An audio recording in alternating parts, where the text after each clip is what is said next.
Hey everybody, it's Justin from Bittner Built, and we are going to do an ultra deep dive on autonomous robotic lawnmowers. Specifically this one, the Luba 2 from Mamotion. I'm going to spend over a month on this video. This is not YouTube guy gets something for 5 minutes and tells you about it. I'm going to put it through its paces. My riding lawnmower died in November. It's gone. This is the only mower I own. So I'm very interested to see if this is a replacement for that or not. The big goal for this video, to answer for you and for me too, is has the crazy amount of tech that's been poured into this over the past few years, LiDAR, 3D vision, satellites, all sorts of stuff, has this product been now so easy, so good at its job that it's now ready for regular people? These have been around for a long time, but usually it's the early adopter, the techie, somebody who just wants to look cool with a robot riding around on their lawn. But is this for the guy like I talked to at Home Depot yesterday, who, as soon as I said robotic lawnmower, he's like, toy. And then I talked to him for a minute, and he's like, you know what, that sounds really cool. I'm really interested to look into this now. So hopefully that's what we can do in this video. I'm going to look at all the stuff that comes with it. I'm going to look at the blades. I'm even going to try and take it apart a little bit. I want to know about long-term repairability from my end. Of course, it can always be sent in for repairs, but can I get a part and fix it? Then we're going to set it up outside. I'm going to show you that entire process, and then we're going to mow. Mow 7 days a week. I have very different terrain all over my yard, and P.S. my yard looks horrible. I do not have your normal suburban, flat, fenced-in backyard. I built this house 3 years ago, and I focused on the inside of the house, and I let the outside of the house kind of be So I am going to be focusing a lot on that this year. I want a pretty outdoors now, and hopefully this Luba 2 is going to help me with that. So let's get into it today on Bittner Built. Just a heads up, this video is incredibly long. I tried to edit down as much as I could, but I'm trying to give you as much information as possible too. So I have all the chapter markers, all the timestamps down in the description below if you want to jump around. Some things might not interest you, but I tried to put as much in here as possible. Let's start by talking about this. This is the Real-Time Kinematic Positioning System, or RTK. That sounds a lot easier to say, right? And what this does is this receives a GPS signal from the satellites, and then it will transmit it through this antenna right here to the mower. The mower also receives satellite data, and it uses the two positions to triangulate where it actually is in real time. So it needs two, the RTK and the mower itself, to know where it is. Now, this is not new tech. This has been around for quite a while. And for other mowers in the past, this was kind of like a give and take method. Because you have this, you do not need to bury a perimeter wire around your yard, which some older mowers used to use as a signal, like when it hit that wire, it would say, "Up, turn around, move back." Instead, you were able to use this, so much easier installation. But this has a downside in that it cannot transmit through solid objects like a house, a big tree, a wall. And so when the mower would go into those areas, it would lose connection with this and not know where it was. Now, as I said in the beginning of this video, they dumped a whole bunch of tech in here, and that's why this has changed. So this is just one of the tools in its toolbox. It also has ultrasonic sensors, 3D vision cameras, all sorts of stuff. So if it does lose connection with this, it then switches over to those other attributes to be able to navigate around the lawn until it reconnects with this again. Now, from a construction perspective, it's all plastic, but robust plastic. All of the screws, openings, everything is all rubber gasketed and sealed, so we're not going to get any water in here. It has a light indicator right here, so you can visually see that it does have connection with satellites. And then this is the power cable that comes off of it. Standard in the box, you get 2 poles. So this pole has a nice big trident stake on the bottom, and this has the mounting bracket on the top. So you can just stick this in the ground, and the RTK system will just rest on top of this pole. If you want a, I don't know if I want to say better, but if you want a different mounting option, You can then alternatively purchase the wall-mounted bracket. And then you could put this really up high at the top of your house. That way this RTK is at the top. It will then transmit above your house all the way around. So this is probably the better option. They are coming out with a solar panel on here so that literally it can just be this on the end of the pole and the solar panel on here, no wires coming down the house or anything. So I think I'm gonna wait for that to come out. I'll just buy that myself even, rather than running a 75-foot cable down the side of the house. I think I'm gonna wait on that one. It also then comes with a power brick and an extender cable. And every time this was one of the first things I look at, because if you know me and watch my channel, you know I have a commercial Christmas light business. All of these are rubberized gaskets. So when we are placing them together, we're getting a good watertight seal. I was very happy to see quality gasketing on this stuff because water will find a way into your electronics. This is the standard base station that comes with the unit.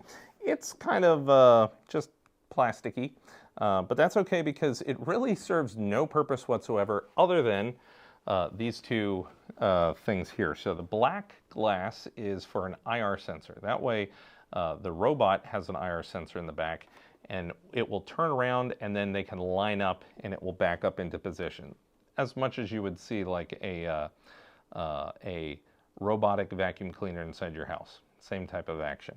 Then there are two metal prongs here, and when these are engaged, it knows to charge your robot. On the top, there is an indicator light, so you can see if it is charging or not. And then on the back, we have an access port with two cables coming out of here. There's also access underneath to get to these if you want to hide the cables a little bit more. When we install the RTK unit, you can either use that power brick that I showed you and run it directly to a power outlet, or if we're putting the RTK right here, there is a spot for it. You can then just plug it in here, and then the power cable will then plug into this, and it will supply power to both things without taking up two sockets on your outlet. If you're going to be mounting your RTK on the pole right next to the unit, there is a metal ring that then goes right here, and then you take that trident and put it right in between that ring, and then obviously put it down into the grass. I think this is what I'm going to do in the beginning, so you'll see that later on in the video. There is another accessory that is, I think I'm the first person to have it, to be honest. I haven't seen it anywhere else. It currently shows as pre-order, and this is the garage top. So on the garage top, there are two big screws on the back, and so you just literally place it right on top, and then you screw it on, and you have a roof for your robot when they are charging. It can be raised up to, I believe, a 35-degree angle, but really that's just for you if you're trying to access something in here of the robot when it's parked here. Otherwise, it's just meant to keep the rain and sun off of your robot when it's charging. So let's get into the actual mower itself. There are two parts that we need to install. Pretty easy installation process overall. The first thing we're going to take a look at is the bumper, and this is made out of, I believe, aluminum. It's definitely metal. It has a light indicator on the top here, and it is spring-loaded, so from multiple points on the unit, so it can tell where it bumps into something if that were to occur.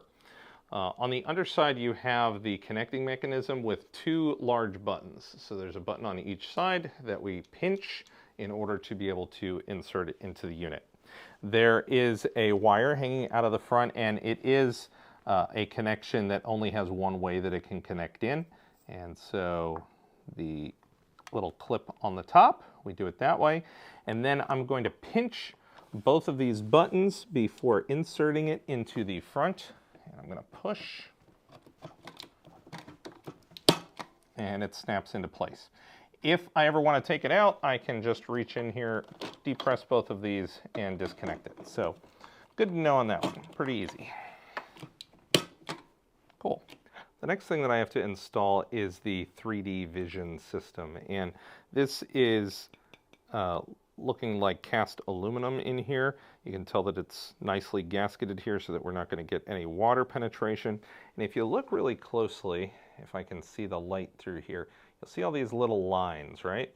So what that tells me is that there's a lot of processing power inside of this unit, and they want to protect the sensitive components in here. So those lines are usually indicative of like a heat sink, and then they have this white piece of plastic over the top. White is the best at reflecting heat off of the sun, and so this is acting as a shade to protect this unit from getting hot from being in direct contact with the sunlight.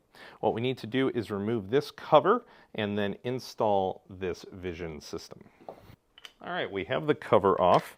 Now all we have to do is just connect these two wires and then screw it into place. But before we do that, Mamotion lets you know that this is the perfect place for you to hide an Apple AirTag, just in case you get that seedy person who decides they want to try and walk off with your machine. There are other safety or anti-theft things on here, but you know, hey, throwing in a $25 Apple AirTag is not a bad idea. Now, I don't like the idea of this noise when my very quiet mower is mowing. So what I have right here, this is a sticky-sided Apple AirTag holder.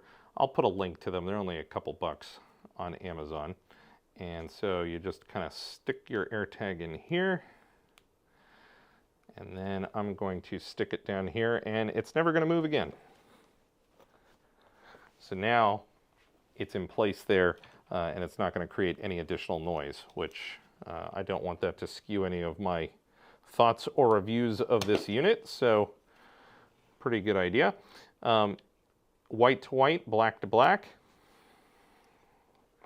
Tuck this down in there, place it down, it fits fine. So then we just take the 4 screws. They include 4 more screws that have blue Loctite on them in the baggie, so I'm going to utilize those. I flipped the mower over to the business end so we could get a look at a lot of the good stuff here. As you can see, we have 2 discs that spin, and then on these discs you have 4 blades on each one, razor blades. When I did my interview with Mamotion in Las Vegas, they had told me that you can use any off-the-shelf razor blade. Now, obviously, it has to have a hole in the middle, but I did take a look on Amazon, and there are you know, kits out there that you can purchase for, you know, $13 to $25. Mamotion also sells their kits too, so you can get the blade along with replacement screws with blue Loctite on it and silicone washers. It has to be this, actually, let's point that out. It has to be this specific type of screw because it has this rounded, non-threaded piece up at the top. That's what you want for it to be able to spin freely up at the top without producing any damage to that blade. So we do want to make sure that we're using replacement blades that have this style of screw with it as well, whether it's Mamotion or you know, some other company. Now, the discs are held on with 3 screws. So I removed the screws from this one just so that we could check it out here. It is a plastic disc. They do sell these for easy replacement repair. Obviously, it was just 3 screws, so this is probably one of the more likely things that might get damaged if it were to maybe hit like some heavy rocks or something. And so seeing that it's so easy to repair is a very positive thing. Underneath, you can see this is the motor housing. There is a plastic shock absorbing housing right here, which leads over to the guard. The guard is here, and I'll show you on this side, so that if somebody were to put their hands under here, they're not going to hit this blade. They would have to really get under and really go like this. And there are sensors on here that will stop the blades before that happens for safety. This cover, let me just grab my magnet, is obviously a powder-coated steel. Very difficult to bend or break in this scenario, but seeing as it's only held on here with 2 screws here and 2 screws on the back, I think this would also be a likely user replaceable part that's easy should it ever get bent from a high-speed type of collision with a rock. Now, that's something too that I'm interested in understanding with this, because when you think about a normal gas-powered lawnmower, that big blade is spinning really fast, and so when it collides with something, it's like hitting a baseball with a bat. Is that going to be the same thing here, hitting on this little razor blade, or is the razor blade just going to break, not producing any sort of damage over here? I'm perfectly fine with the razor blade breaking and replacing razor blades every once in a while. That would probably be my preferred point of failure on a machine like this. With this obviously being my secondary point of failure because, again, 3 screws right in front of you, super easy to replace. Next, let's look at the rear wheels. These have a very aggressive paddle style for the wheels, so I'm sure that these are going to be the ones that are really giving you heavy, heavy traction. They do not pivot or move in any fashion, but you will notice that this one is spinning independently from this one, and that is because every single one of these wheels has its own independent motor, which is pretty cool. Where that really comes into play is on the front wheels. So first off, again, independent motors. This has a shock system, so this will pivot back and forth. But the really neat thing that I've never seen this before is omnidirectional wheels. So the wheels on this not only will spin forward, but it also makes it really easy to go sideways with it. So what that would be is if this one independently turned, it would kind of want it to pivot this way, and being that the wheels are like this, it makes it really easy. I'll flip this over again in a second, and I can move this machine left and right with one finger because of these omnidirectional wheels that are pretty cool. This right here looks to be a aluminum casting. It's not magnetic. The screws are, but its housing itself is not. So otherwise, we're looking at a lot of plastic underneath here. You'll see several warnings that say do not power wash on here. As someone who has sliced his foot open with a power washer and required stitches, I can attest that power washers can be pretty destructive and can cut through things, so seeing that this is plastic, they don't want you doing that. On the top back of the mower, first we have these 2 metal dots here, and this is the brain sensor. So it's actually in a little bit of a molded in tray, so when water pools in here, there'll be an electrical connection that'll jump between one of these sensors to the other, and that will tell the mower that, hey, it's raining out, maybe you should go and dock up instead of mowing in the rain. On the power button control center, this is another one of those things that you can visually see a difference between the Luba 1 and the Luba 2. These buttons are now have like a skin over it. They're not actual physical buttons, more like this stop one. That way you don't have water pooling on this. It's helping with protecting from failure from water. So we have a power button, a home button, a start button, and then the grass button is for if the mower pauses, perhaps it senses somebody's trying to pick it up or something, you can then hit the green mower button and it will resume its task. So almost think about it as like a pause button. This giant stop button back here is obviously good for safety, so if we have any issues, we can hit this button and it will immediately kill the machine. On the back, you can see right here, do not cover. So this is where the sensor is for the GPS satellite. So like I said earlier, the mower itself gets GPS signal as well as the RTK, and it indicates that it's all-wheel drive. In the back of the unit, it has a 2-prong opening, and that is for this key. You get 2 of these when you purchase the mower, and the mower will not operate unless the key is inserted into that position. Next, at the bottom, we have its infrared sensor for when it's backing up into the charging dock, and then the 2 metal contact points for positive and negative electricity that's coming into the unit. Right here is a screwed-in door. I just took the screws off so we can see what's inside, and you'll see that we have a USB port, and we also have a port for a 4G SIM card, which I believe I can poke out. They include a SIM card removal tool in with all of your tools, and at the moment this tray is empty. You can, it does not come with this, you can purchase a SIM card, a cellular SIM card, place it in here, and that is going to give it cellular tracking should anybody attempt to walk off with this fine machine.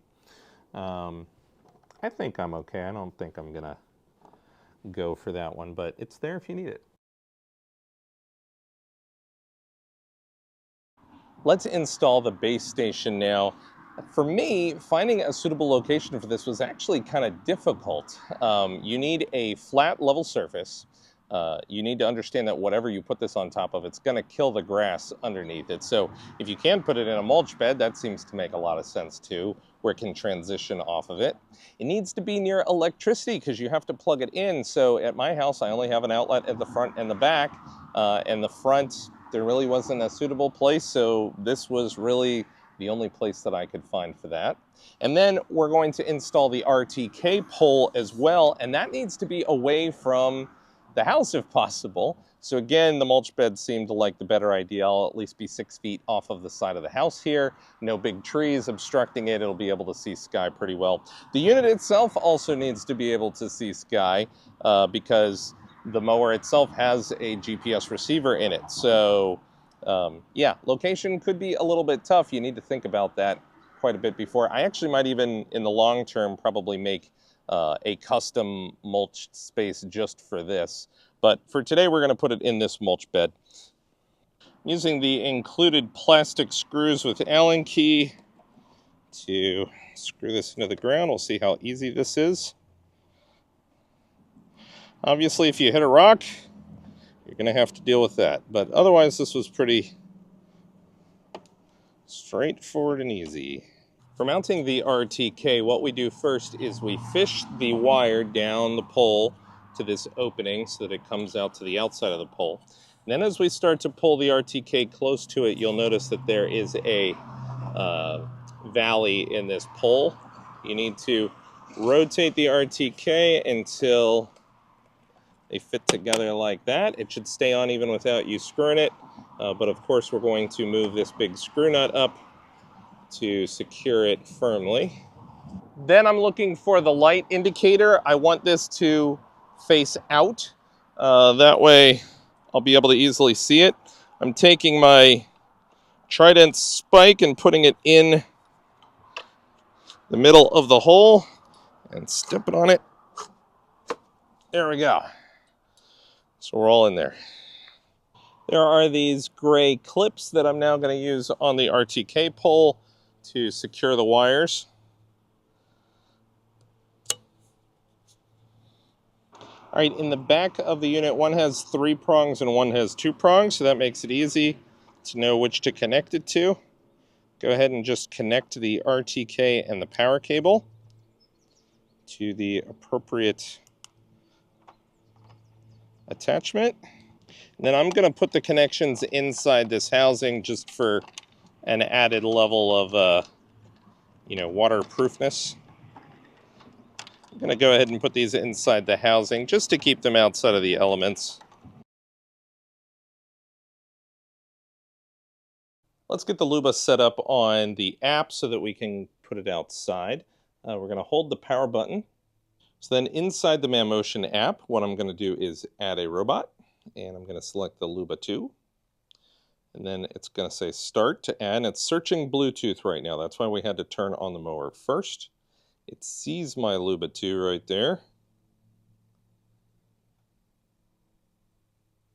It's going to ask me to pick my Wi-Fi. So we're all here. Now we need to put the mower out by the RTK and get it to pair with its base station. I've placed the mower on its base station. You can see that there's a blinking light on the side there showing that it's charging. I'm going to leave it here until it reaches 100%, and then we're going to start mapping. I'm going to map out my yard now, and basically inside the application, I have 2 joysticks right here. What I'm going to do is drive the Luba around the yard to plan where it's going to go. So let's see what we're going to do. And I need to walk really close behind the Luba because I am connected via Bluetooth, so you can't really get too far away from it, or else it's not going to do a good job.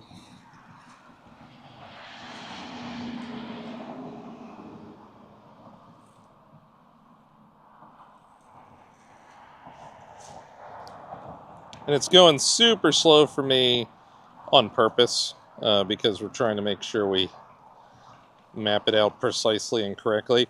It does want me to stay about 4 inches away from the edge of items.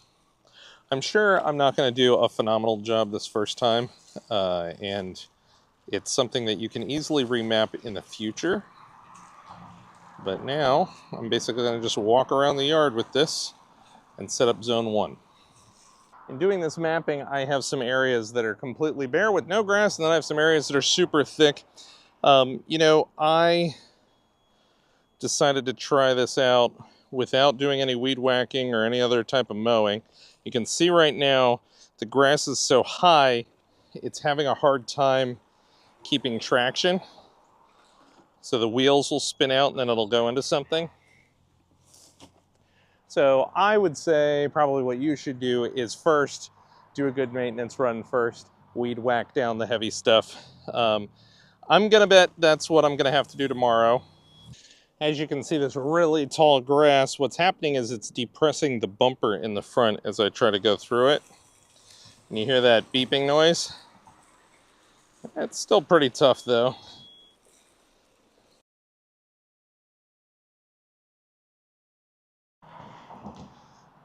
So now that we mapped this out, I'm ready for the Luba to start cutting. So I'm telling it to mow, and then I'm going to give it the task of mowing one time just for today. I'm going to say all of it.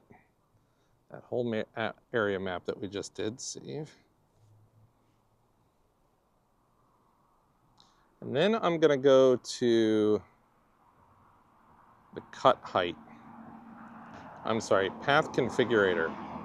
I don't want to do fine cutting, I want to do high grass because that's what I have right now.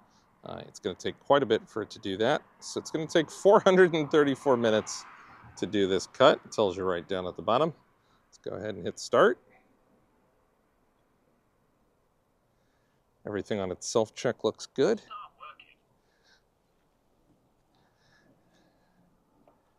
And there he goes. Now, I haven't set any of the other parameters at all. I'm just really interested to get it mowing for the first time and see what's going to happen. All right, I'm going to try and get close to it with the microphone. I do have a busy road next to my house, so it's going to be a little difficult, but hopefully you're going to be able to hear what the sound is on this.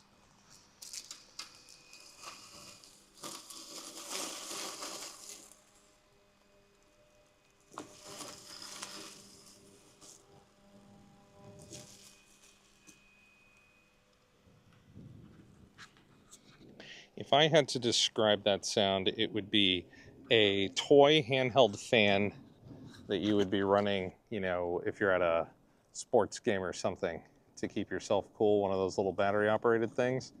That is quiet. I'd have zero reservation about running this at nighttime. Nobody's going to hear it. This car that's about to pass right now is about 100 times louder than this lawnmower. So when this mower is mapping, it is ultra accurate in its positioning, I have to say that. And we're in the front of the house, so we're on the opposite side of where the mower RTK station is. So obviously it's still getting signal over here.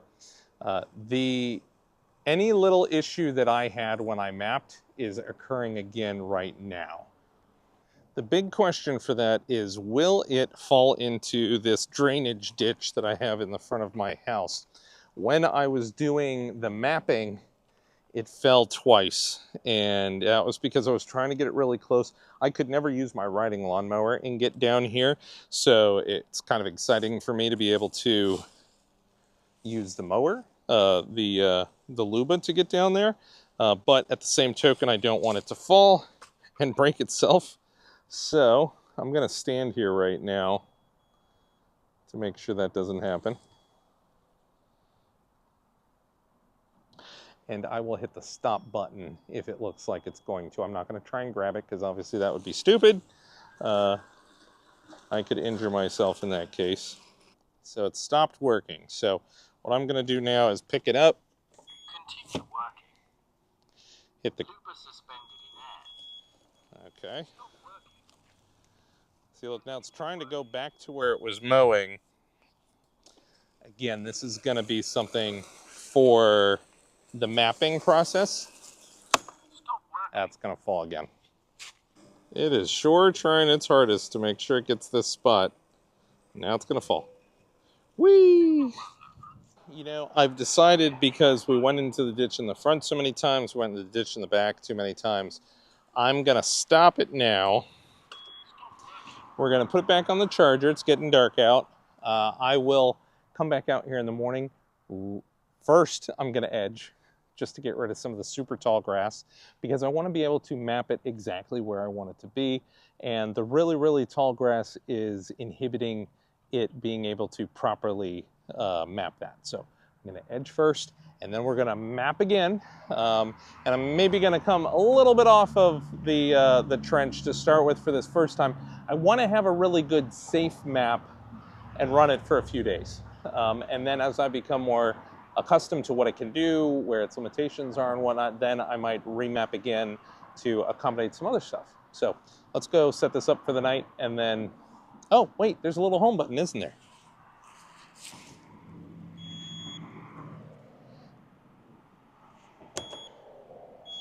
Start recharging. There we go. So I hit the home button and start. So it should take itself home. It's right over there, so let's see if it can do it.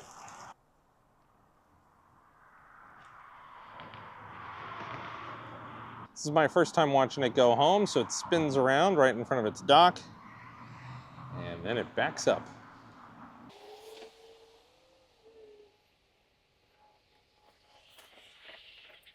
We've completed our first mow, and it looks great everywhere except for one little bit of area over here. There's a couple spots that it missed. Now, it is my fault that it missed these spots. Basically, you can see that this patch right here is about a foot tall of grass. This is some really tall grass. And at a certain point, I was playing around with the settings, you know, exploring everything right now, and I turned on the obstacle avoidance. I did not have that turned on in the beginning. And so if you have really tall grass, keep the obstacle avoidance turned off, because it interprets this really tall, thick grass as an obstacle. So it basically avoided this spot and one or two other spots right over here. So what I'm now gonna do is just map this little area and say, hey, remow this one more time. Another thing, because my grass was so long over here, I have some heavy clippings sitting on top. This would happen with any mower across the board. So after this mow, the Luba is going to be mowing every single day, so I'm not going to have this. So what I'm going to do is rake this up and put it in a compost bag to get rid of, just so it just doesn't die and kill some of this grass underneath it. My lawn is in bad shape, but this is probably one of the better areas of grass, so I want to make sure that it stays that way. We're going to go ahead and start mowing for the next 30 days.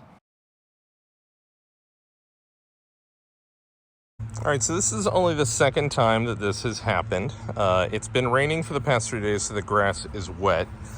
I wanted to take a look and try and give you an idea of the incline. It's not extreme, but it does have a cliff into this ditch that I have here for water runoff. So we can see that the Luba, the back tire went off the edge here, so he's gotten stuck. Now it's really easy to fix, but all we have to do is just pull him out real quick, hit the grass and the start button at the same time, and it'll keep working. It's not an incredibly steep slope, but the entirety that I've had the Luba here for the month, this has been a difficult area for it. Because it wants to slide. Like, it is an extreme slope. It can tackle slopes this inclined and even more than what I have right here. I've seen it do it, and in other parts of my property it might not look it, but there definitely is a pretty deep slope there. The issue is that I'm going at it horizontally. So the way that the mower's going right now, I'm going this way. The most traction that this mower has is when it goes up and down on an incline like this. Unfortunately, because I have water down here, that to me has been a little bit of a no-go. So this might sound like a sellout thing to say. It's totally not. I have a really weird thing in my yard. I'm going to probably alter it some and put some sort of edging along here that the mower is going to be able to follow, and then I'm going to rip out that grass and put in maybe some stones or something, just to get rid of this giant weed garden here. Anyway, I mean, the Luba can't mow on this side of the trench, and so it's just weeds. So I'd much rather do some sort of like decorative stonework over here and accommodate the fact that I'm just not going to be able to mow over here. That's not a shortcoming of the mower. I wasn't able to mow over here in the first place with my riding lawnmower. I wanted to play around with this steep hill that I have in the front of my property. This is something that I could never mow with a riding lawnmower. You definitely could get a little bit more with a push mower than I did, but I've traditionally only, used the weed whacker on this stuff. So while these wheels, as I pointed out in the beginning, are very interesting and different, there is one negative to them, and that is how you're approaching an incline. When I'm running in a horizontal fashion along a hill like this, those wheels being able to rotate to the side will give me a little bit of drift, where the mower, I'm over showing you at the moment, but it wants to slide down the hill. So as I'm wiggling right now, you can see we're going down the hill. Normally you're not going to wiggle for any reason, but the idea here is just showing you that it doesn't really have the traction when it's on its side. The Luba is capable of tackling these types of inclines, but in a straight up and down manner like this, it's incredibly stable because of the thick paddle wheels that we have in the back. The omnidirectionals are also very stable when coming up and down this hill. So if I am going to be able to mow this area, it must be in a pattern that goes up and down, up and down. Going across it from the side is the easier way to do it, but you will have drift inevitably and could cause the mower to go outside of its boundaries or just to even get stuck over there. Manually drove the Luba over. I'm going to click the manual mowing button. I have to drag it over for safety. And I can hear that my mower is going. So now I can just use the joysticks on here while standing near the mower. You couldn't do this unless you are very close to be able to drive it with Bluetooth. We're going to go down, and then we're going to come right back up.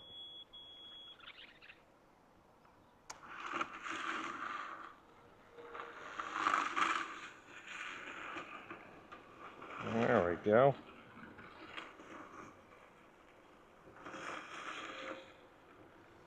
So I'm going to move over, go down.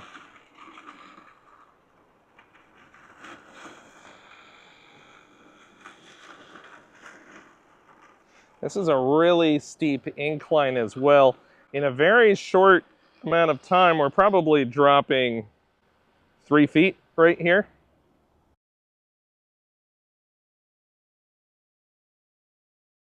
Definitely can conquer these really steep inclines right here. You just have to do it in the correct way, of course.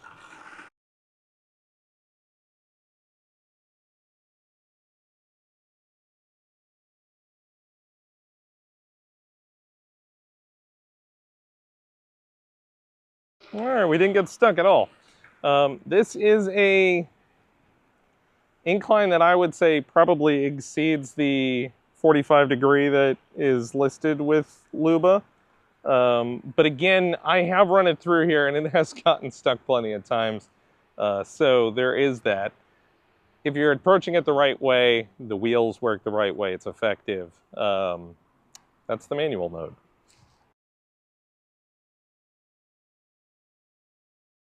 So we're at the 2-week point. We've been mowing every single day except for one day it was raining hard, so the Luba had its sensor and it just stayed in its house the whole time.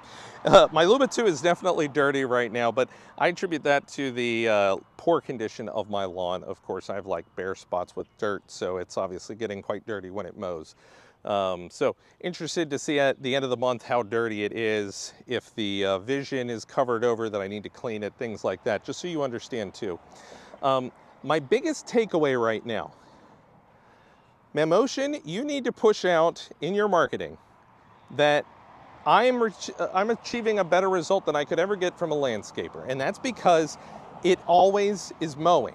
It is mowing my lawn every single day, and so my lawn looks the best it could possibly ever look considering its condition at all times. When I come home at the end of the day, I look at it and I'm like, man, that looks good. Like, I'm so happy with just zero effort on my part. Awesome lawn. So that is the big takeaway here that I don't think is being pushed quite enough. It's that you don't ever have long grass. Your grass will just look perfect all the time. Now, obviously, it's been 2 weeks. I need to edge.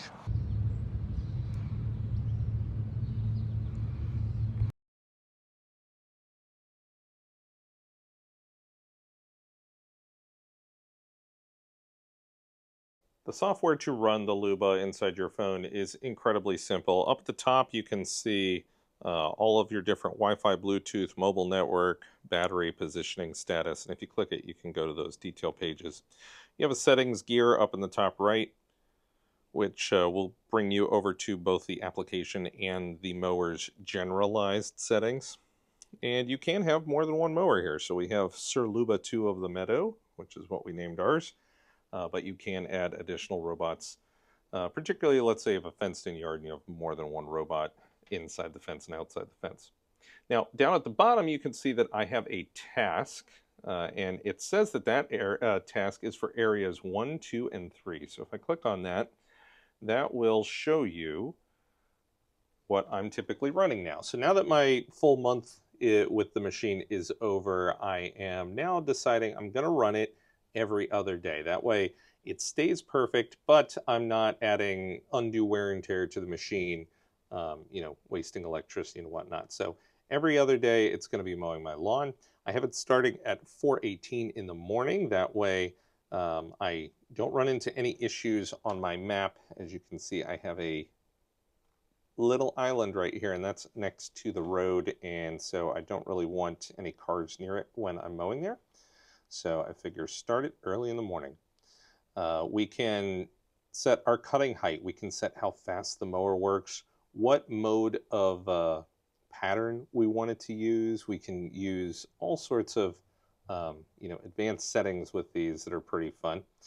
We can decide on what we want our obstacle detection to be, how many laps we want to run around the perimeter first, if we even want to do that at all.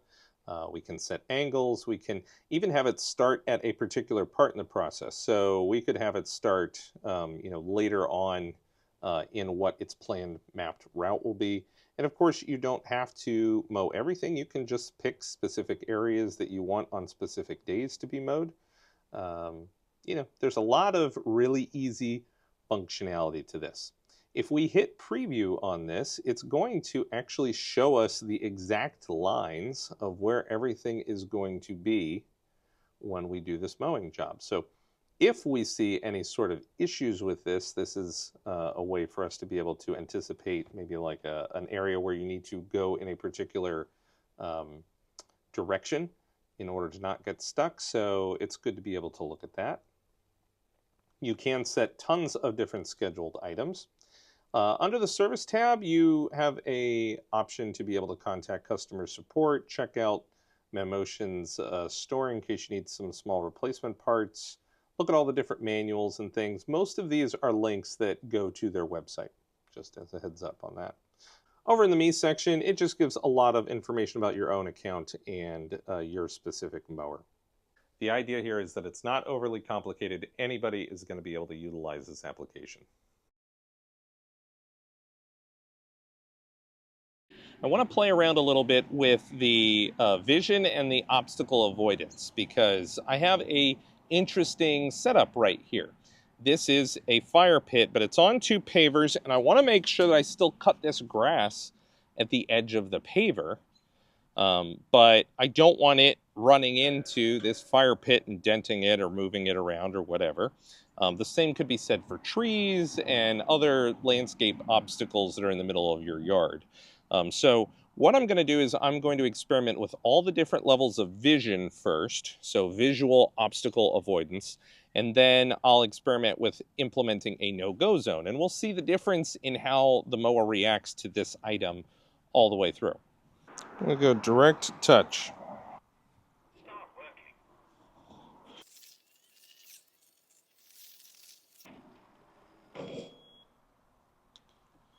Go to slow touch. So you notice now that he went really slow right by it and then sped up after he saw that he was past it. Now we're going to hit it. Oh, we're going slow until we just barely touch it and he backs off. Do less touch. It looks like we're going to hit this time. Oh, yes we did. But we didn't hit it with the bumper. At that time it detected it. It did not touch it. There we go, he backed off again. We're going in for another closer look. There we go. Okay.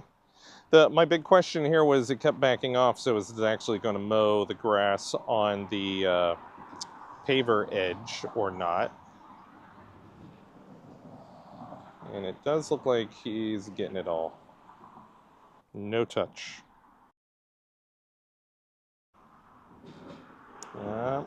Couldn't see that edge. It might also just be because it's a shiny piece of metal, possibly. But we have given that a bump many times now. Okay, we got pretty close.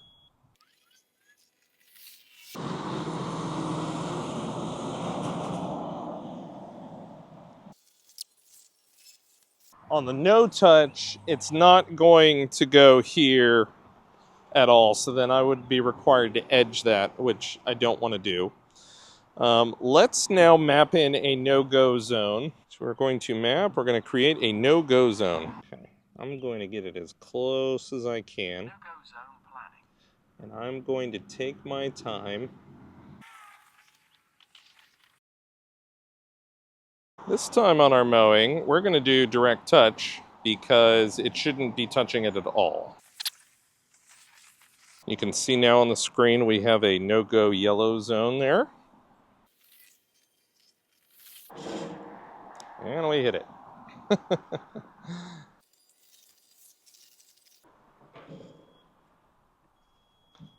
So with the no-go zone, it is going to go exactly where the mower did go when I was plotting it out. That's good. I know we've hit this when it was coming by before, but knowing that, oh geez. All right, let's try deleting this no-go zone. I'm gonna make a larger no-go zone around it, but still hitting the points that I wanna hit.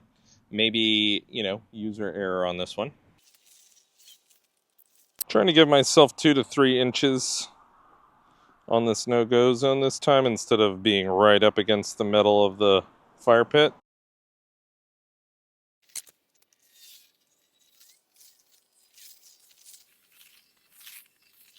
Okay, we got over the paver right now without hitting the solo stove. That was good. Awesome. It's going slow right now. Great. So we were able to do it. We were able to do it to where it's going to mow right here at the edge, but it's not going to hit the solo stove and bang it around all over the place, which is good. I did it through trial and error, honestly. You have a whole lot of options at your disposal when you're setting up a situation like this. Most of your yard is going to be really easy. It's just wide open grass, but you'll have certain areas like this that, you'll need to play around with a little bit. The use of the no-go zone was the key on this one, and not to put the no-go zone ultra close, but just a little bit further away. And they do indicate that in the instructions, but, some of us, like me, don't read as much as we should. The vision, though, still is very good. I would treat the vision as if you have a random object in your yard that shouldn't be there. Let's say a stick, for example, falls down from a tree. That vision is going to help it avoid it and get around it. All right, the month is up, so I wanted to bring this in the shop and kind of give it a once over. I'm very interested to see what level of wear and tear it has on it. Overall, it should be pretty minimal, but you know, I'm interested to see. These machines should be holding up for many years. And I'm also interested to take a look at the blades. So first off, we can definitely see we're dirty. We're definitely dirty. This is a lawnmower. So you will, every once in a while, have to just hit it with the hose for a little bit. It is waterproof. So that's not really a huge concern. Particularly where it comes to the vision in the front. We need to make sure that this is kept pretty clean. I would say that overall we're pretty clean on this. You can definitely see spots and stuff on here. If I just even wipe it away, you know, 2 seconds with a finger every once in a while might do you some good with the vision system. Even for how dirty we are, I would say that the sensors right here on the side are pretty clean. On one of the rear axles we have some, you know, debris that's stuck in there, but that's why they actually encapsulate the tires here as well as the bearings and whatnot, just to keep it protected. On the front bumper we have some scratches in there from it coming into contact with things. That's what the front bumper does. It touches things and then backs the mower off, so not a surprise to have some scratches in here, but nothing major. Okay, so let's take a look underneath. I have a couple blocks of foam because I don't want it to sit on this camera module when I flip it over. Now that we're flipped over, there's 3 things I'm looking for. One, I was wanting to make sure that our shocks were still looking in great condition. Of course, this mower's practically new still, so that's working out great. The next thing is I wanted to see if there was buildup.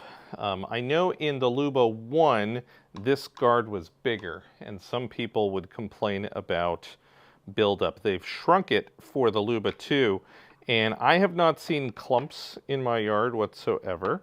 I will say that, you know, we have some material in here, so let's put it right here so we can see it. And I'd say that it's only a small amount in this section right here. These holes, these slots, are most likely enabling the grass to escape, and so it's only kind of clumping right here. So I don't think that's too big of a deal. Now, if the blades themselves become jammed, I will get a warning notification on my phone in Mamotion app. So it's not like the mower is just going to stop working and you're not going to be able to do well with it. Oh, you know what? Here's what makes sense too. The past 5 days it's been raining. And so I just picked this up after it mowed this morning. So probably higher possibility of clumping in here because it's wet. I mean, even right now you can kind of, there you go, liquid. This is wet grass. So as we all know from mowing, wet grass sticks to stuff. So I'm just checking all these blades right now to see if they're moving around, and a lot of these are really good, but this one right here is a little tight and I can pull out some grass from underneath. So let's go ahead and take this one out.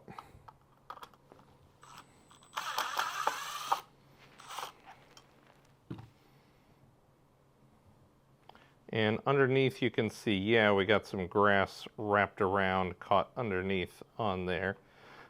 So, you know, I bet you that really when it comes to level of maintenance on this, checking these blades occasionally is a good idea, just to make sure that they're spinning. Of course, if they're not spinning, they're not cutting. I'm actually going to inspect all of these right now. I want to see if I can find one that has any visible damage to it. And then we'll take this one off. We'll look at it under the microscope just to see. Okay, this blade right here, I see a little chip in. So I'm going to go ahead and take this off right now. Let's look at this under the microscope. All right, so we're looking at this used blade. The majority of the blade looks good. You can see a little bit of damage there, little chip there, and then we see a bit more wear and a big gouge. and a couple big pieces. Now, I want to be adamant that this was the first blades that I used, and my lawn is in horrible shape. So when it was running around for the first day, it was hitting rocks, it was hitting all sorts of stuff until I cleared those out of the way. Now this is the other side of the blade, and the other side of the blade looks perfect. So what that tells me is that while this blade is double-sided, a majority of the work is done by the other side. So one thing you can do to lengthen the life of your blades is to flip them, rotate. You know, that way they last a little bit longer before you have to swap them out. So my final thoughts on the Mamotion Luba 2. I love it. I'm being 1,000,000% honest here. I absolutely love this thing. Time is money. I don't want to be spending time on my yard if I don't have to, because I own multiple companies, I do YouTube, I have children, I have a wife, I coach their sports teams, all sorts of stuff. So I'm busy, I have stuff that I have to do. I don't want to be dedicating time to my lawn. As you can tell by the condition of my lawn currently. This literally mows my lawn every day and makes it look the best that it can possibly look every single day. Every day it looks great. If you have a service come out and mow your lawn every 2 weeks, it's going to look good for 2 days. And then after that, it's going to start growing again. You're not going to see the cut lines and stuff. This makes it look like a golf course every day. And that's super awesome. I actually, I joined a Facebook group for these, and I was talking to a lot of people in there. There's actually a golf course in the UK that uses like 30 of these to mow the golf course every single day, and they love it. They're like, it's great. It saves us time. It produces a great product, so that's really cool. In talking to all my friends and family too about this product, everybody that I know knew that this existed, robotic lawnmowers, but nobody really took it as like a serious option for them to buy for their home. It was an early adopter thing. And really, my experience here is it's not an early adopter thing anymore. This mower is definitely ready for every consumer to be able to buy it and have a good time with your lawn by not doing anything. In the past month, the first weekend of having it, you have to spend a decent amount of time mapping. I probably remapped 3 times in the beginning of this video just to get it finally right. If you spend that amount of time and figure out exactly where you want your no-go zones to be, what type of conditions you want, you know, do you want it to be a no-touch, light touch, bumper touch, you know, no-go zone type of thing. You have to figure those things out because every single situation is different. But once you figure that out, I haven't had to do anything, literally. Like, at 2 weeks, I started filming a video and I was saying how impressed I was. Nothing has changed since 2 weeks till now. I kind of was like, well, I didn't really have much interesting content other than slapping a GoPro on here to give you a cool point of view riding on the mower. Because it just worked. It did get stuck 2 times during the month. Both times it was in the same spot in the front, so all then I had to do was change my mapping just a little bit to accommodate for that so it avoids that spot that it gets stuck at. It was a divot in the dirt where my sump pump shot water out to go into that stream creek thing I have in the front of the yard. So it was wet and a ditch. Other than that, even when it did get stuck, it was literally pick it up, hit the 2 buttons, and it was on its merry way again. It wasn't really a big deal. The price on these, you're looking at the equivalency of a mid-range riding lawnmower or like a season or 2 of a service coming out, but this will recoup money for you, and it, you know, time is money. It saves that effort in there. And if you're one of these people that have that perfectly manicured lawn, the ability to have your lawn look perfect every single day, that has some value to it as well. Minimal maintenance too. I mean, really, I would probably guesstimate that, you know, once a season, I will probably in the middle of the season flip my blades, and then every year I'll just replace my blades, which, you know, we're talking under 20 bucks and 5 minutes of time. Way easier than on a big mower. And I'll have brand new razor blades on here all the time. The RTK system too, I want to mention that. When I started the video, I put it on the poll, but I totally anticipated that I was going to have to mount it to my roof. I was just like, I'm going to do it just to show when it failed and then do it on the roof. Well, guess what? It works. It gets service everywhere around my house, and I did not need to go up on my roof and put the RTK system up there. That's great. That also means that when I winterize this, putting it in my shed during the winter time, I'll take the RTK and put it in there too. That way it's just out of the elements and stuff. So cool stuff on that.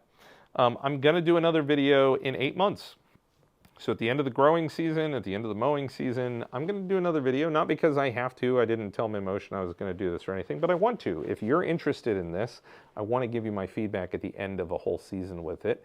I also want to show that winterization process, even though it's put it in the shed. It's not like winterizing a gas mower. And, you know, just give you my thoughts and stuff on it after owning it for a while. Well, I hope you enjoyed the video. I hope you got some good content out of it. Feel free to ask me questions down below. I'm more than happy to answer anything. I hope you'll like and subscribe too. That's really what helps me grow this channel. And as always, stay safe in the shop. I'll see you in the next video.